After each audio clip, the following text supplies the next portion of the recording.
Здравейте, народи! Днес ще играем на дъртата газелка. И сме в грозната и къща, ето тук, както виждате, много е грозна.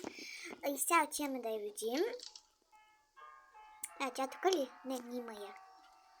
Моля да я разгледам кнефа. Той пък е много грозен. Е мръсен. И къде? Гледах един трик. Да видим дали ще се проработи. Не. Така, и гледах още един трик, само трябва да дойде. Ето. Сега те излизаме от леглото и така ще се бъгне и няма да нагони после, няма да ме убива как някой прасе. Аз ще се продължа. Да. Я да я видим. Поработи. Я да я видя мъканите и зъби.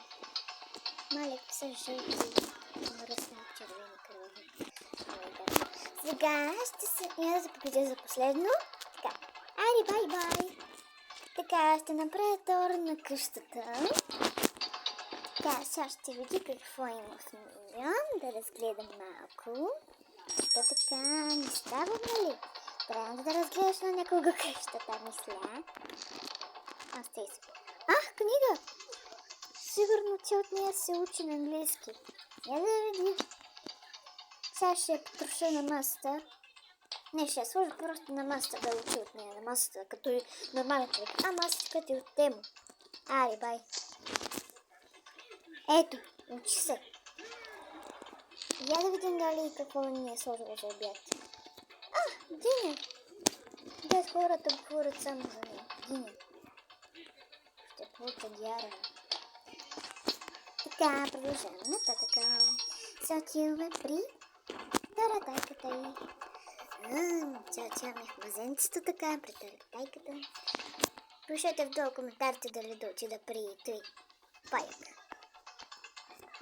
Боже, вижте страшната игла. Я да вляза вътре. Мога ли? Да, пък и също по вратата. Сигурно когато е от тема.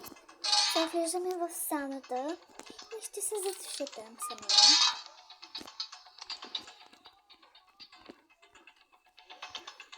Влизам, включих се го.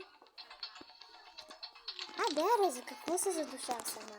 По-добре да се сложа там динята и да ми е запазена там. Като нормално. Така, и това беше от мен. Чао!